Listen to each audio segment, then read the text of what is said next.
welcome back to Rooted in Style. My name is Melanie. If I sound a little bit funny, it's because I have a cold right now. But today I want to repot my Hoya Parasitica. It's in the original potting soil from when I got it, but I usually like to change it to a more chunky mix. I use soul soils, but you can use whatever you prefer. This plant has been doing something funky. I went on vacation and I kind of did a homemade greenhouse, and the newest leaf doesn't have these little indents like the other ones. Let's see if you can see that well. Hopefully you can. So this one just looks different than all the other leaves, and I'm not sure why. If you guys know, please leave a message in the comments. Because I'm not sure what to make of it. I hope that all the other leaves don't come out like this. And I like the little indents, so we'll see. I'm not sure which pot I'm gonna use. I've got this smaller one, if the roots are a bit small, and I've got this taller one, which is almost exactly the same size. I debated potting it in a terracotta pot. I still may do that depending on what the roots look like. But I think for this one, I may just go with the plastic one. Let's get this guy out of his planter, his nursery pot.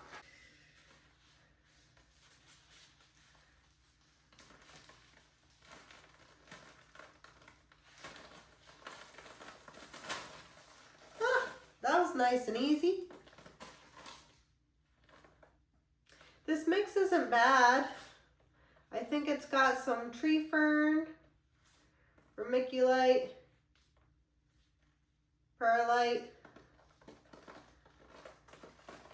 I did go on vacation for a month, so that's why he hasn't been watered in a month. I did have him in my kind of greenhouse, which should keep him moist, but I mean, he's moist. I don't see any root rot, which is good. And when I remove the soil, you'll see I kind of just almost tap the bottom. I don't want to wreck any roots if possible. There's always going to be some damage, but it's always best to try to mitigate that damage. The soil's coming off pretty nicely. Better than my last one. I repotted one of my Hoya Parasitica, and that one was from Proven Winners. Oh, that soil was terrible. This, I probably could have left it in this soil, but sometimes it's easiest to stick with what you're familiar with. And I do have a habit of overwatering. I just care too much. I always need to be doing something. I always feel like anytime I'm bored, oh, time to water plants, time to check out plants, time to repot plants. Since I don't own the house, there's no upgrades or anything to do at home. I just rent, and I always need to be doing something. My husband says I have a gift for focusing. I can hyper focus on things. I have my own natural Adderall, I guess is what he says. My own natural Adderall. I can just focus in on things. And I guess that's good and bad, right? Because if I'm working on something, I have to finish it. And sometimes things that I need to get done go by the wayside, and that stresses me out later on because I'm just so hyper-focused on what I'm doing. Typically, it's more with crafts and stuff like that, or plants and repotting. In fact, the reason I started this plant YouTube channel is because I would just legitimately spend hours watching YouTube videos of plants. It started with Plantarina. I miss her, but you know, life happens. I don't know her full circumstances, but she's not on YouTube in her same capacity anymore. So yeah, I was watching so many YouTube videos that my husband said, Why are you watching so many? You have enough plants. Why don't you just make your own? And so usually when he recommends I do something, I listen to him because he's usually right. So I decided I was going to make plant videos. And realistically, it's kind of nice because I learned a lot of new things. So I learned about making your brand. I learned about the different videoing software. I use my iPhone and I have two iPhones, a work iPhone and a home icon, like my own personal iPhone. So I use both of those to help record the videos, but the actual software I had to learn how to do. I learned some filming terms. I learned how to use Canva. I'd never heard of it before this, and I feel like it's the new PowerPoint. It's everything. It's great. I love it. So I did learn a lot of skills just by, you know, instead of watching things, to actually do them yourself. Big surprise here. All right, I may just kind of leave this as is. I could wash it off, I guess, but here, let me show you. So I think I'm just gonna leave what little is left.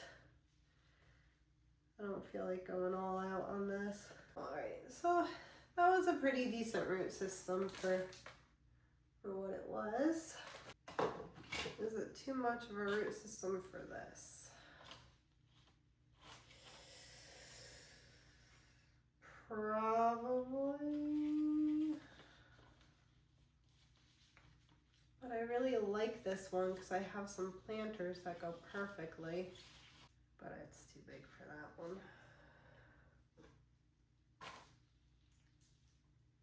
Yeah, I'm just gonna plant in this.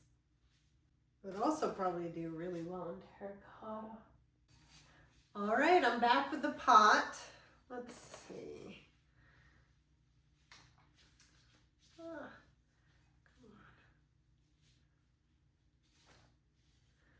That would do pretty nicely. I think you can see that. It's roughly the same size as this, so it's not surprising. This would probably be a better choice for it. Gosh, I have a feeling we're gonna want to use terracotta for all of them.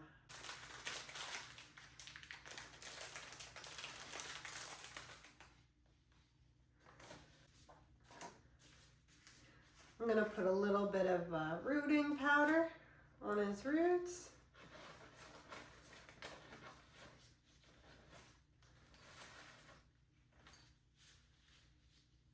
This helps prevent shock when I repot.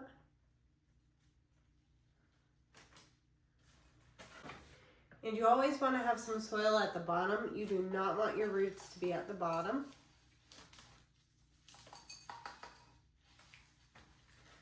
I filled it to about here, so a quarter of the way.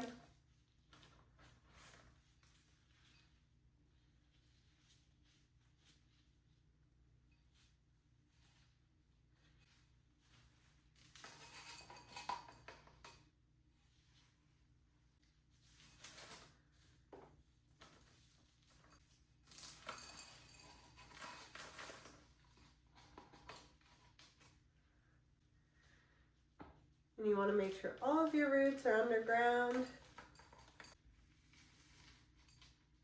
I use this thing called systemic granules. It helps prevent fungus gnats and other things, but you want to put that in the top 2 inches of soil. If you see, so this is how tall the soil was, right at the edge, and now it's down further.